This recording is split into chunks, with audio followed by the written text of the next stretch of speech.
Hi hello నమస్తే welcome to our channel. ఈరోజు సరికొత్త వీడియోతో మీ ముందుకు వచ్చేసాను. ఇదే చూస్తుంటే అర్థమైపోతుంది కదా మీకు, ఎగ్ కర్రీ, ఎగ్ మసాలా అనమాట. దీనికి ముందుగా పల్లీలు డ్రై రోస్ట్ చేసుకోవాలి. ఇక్కడ నేను ఒక 2 స్పూన్స్ ఆఫ్ పల్లీలు, 3 స్పూన్స్ ఆఫ్ నువ్వులు తీసుకొని మంచిగా డ్రై రోస్ట్ చేసుకుంటున్నాను.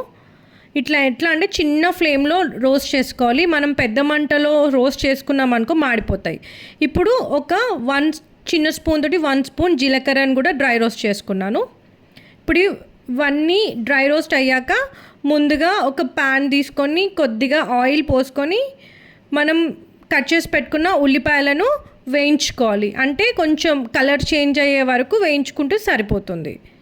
చూడండి, ఇట్లా కలుపుకుంటూ వేయించుకోవాలి. చూడండి, ఈ మాత్రం సరిపోయింది, కలర్ చేంజ్ అయిపోయింది. ఇందులో కొద్దిగా ఉప్పు, మనం ఏమేమి వేసుకోవాలో అన్నీ వేసేసుకుంటున్నాను ఇక్కడనే. కారం, రుచికి తగ్గట్టు అల్లం వెల్లుల్లి పేస్ట్ 1 స్పూన్, ఇవన్నీ వేసుకొని మంచిగా కలుపుకోవాలి. ఇందులోనే నేను కొబ్బరి పొడి ఉంది నా దగ్గర, సో కొబ్బరి పొడి వేసుకున్నాను. మీ దగ్గర కొబ్బరి పొడి లేకపోతే కొబ్బరి అయినా వేసుకోవచ్చు. ఇప్పుడు మనం డ్రై రోస్ట్ చేసుకున్న ఇంగ్రీడియంట్స్ ఏవైతే ఉన్నాయో పల్లీలు, నువ్వులు, జీలకర్ర ఇవన్నీ వేసేసుకోవాలి. ఇది వచ్చేసి మెంతు పొడి. నా దగ్గర మెంతు పొడి ఉంది కాబట్టి నేను మెంతు పొడి యూజ్ చేసిన, మీరు లేకపోతే మెంతులనే యూజ్ చేయొచ్చు. ఇది వచ్చేసి ధనియాల పొడి, గరం మసాలా, మరి పసుపు, ఇవన్నీ వేసుకొని మంచిగా కలుపుకోవాలి. ఇదేంటంటే గ్రైండ్ చేసే ముందు ప్రాసెస్ అన్నమాట. ఇట్లా మంచిగా అంతా కలుపుకుంటే ఆ ఆనియన్స్కి ఈ మసాలా అంతా పట్టి మంచిగా ఫ్రై అవుతుంది. ఇప్పుడు దీన్ని గ్రైండ్ చేసుకుందాం. దీంట్లోనే ముందుగా నానబెట్టిన చింతపండు వేసుకొని గ్రైండ్ చేసుకోవాలి. ఇవంతా మంచి పేస్ట్ లాగా వచ్చేలాగా గ్రైండ్ చేసుకోవాలి. ఇప్పుడు కర్రీ ప్రాసెస్. ముందుగా ఒక ప్యాన్ పెట్టుకొని తగినంత ఆయిల్ పోసుకోవాలి. ఆయిల్ పోసుకున్నాక కొంచెం హీట్ ఎక్కాక ఉల్లిపాయలు కట్ చేసి పెట్టుకున్నవి అవి కూడా వేసుకొని మంచిగా ఫ్రై చేసుకోవాలి. ఆ లోపు మనం ఎగ్స్కి స్లిట్స్ పెడదాం, అంటే కాట్లు పెట్టుకుందాం. ఇట్లా మంచిగా ఈలాగా కాట్లు పెట్టుకుంటే ఆ ఎగ్ లోపలికి మసాలా అంతా పోయి చాలా మంచి యమ్మీ టేస్ట్ ఇస్తుంది. ఇప్పుడు ఇందులోకే కట్ చేసి పెట్టుకున్న ఎగ్స్ని కూడా వేసుకొని కొంచెం కలర్ చేంజ్ అయ్యే వరకు ఫ్రై చేసుకోవాలి. నేను చాలా ఈజీ ప్రాసెస్లో చెప్తున్నాను. ఇట్లా మంచిగా ఫ్రై చేసుకుంటే సరిపోతుంది.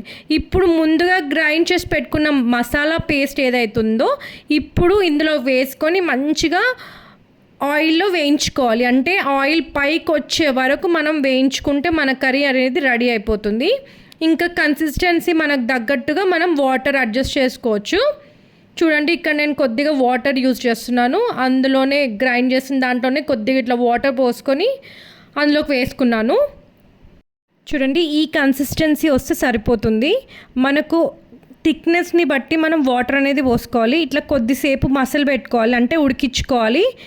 ఇట్లా మంచిగా ఉడుకుతుందంటే ఆయిల్ పైకి తేలిందంటే మనకి కర్రీ అనేది రెడీ అయిపోయింది. చాలా క్విక్గా అయిపోతుంది. ఖాళీ మసాలా అనేది రెడీగా ఉంటే మనం జస్ట్ ఫ్యూ మినిట్స్లో మనకు కర్రీ అనేది అయిపోతుంది. ఇప్పుడు కర్రీ అయిపోయింది. పైనుంచి కొత్తిమీర తోటి గార్నిష్ చేసుకున్నాను. కొంచెం సేపు ఇట్లా లిడ్ క్లోజ్ చేసుకునే ముందు కొత్తిమీర మరియు గరం మసాలా వేసి లిడ్ క్లోజ్ చేసేసుకుంటే ఆ ఫ్లేవర్ అనేది ఆ కర్రీకి చాలా యమ్మీ టేస్ట్ ఇస్తుంది. సో కర్రీ అనేది రెడీ అయిపోయింది. ఇప్పుడు మనం ప్లేట్లోకి తీసుకొని సర్వ్ చేసుకుందాము. ఆహా, సూపర్ యమ్మీ యమ్మీ టేస్ట్ వస్తుంది. ఫ్లేవర్ అయితే చాలా బాగుంది. ఇప్పుడు మనం ఒక ప్లేట్లోకి వేసుకొని సర్వ్ చేసుకుందాము. చూడండి, మంచి థిక్నెస్ తోటి గ్రేవీ అయితే రెడీ అయిపోయింది ఎగ్ మసాలా కర్రీ. మీకు గనక నేను చేసిన ఎగ్ మసాలా కర్రీ నచ్చితే please like, share and subscribe to my channel. Thanks for watching. Bye.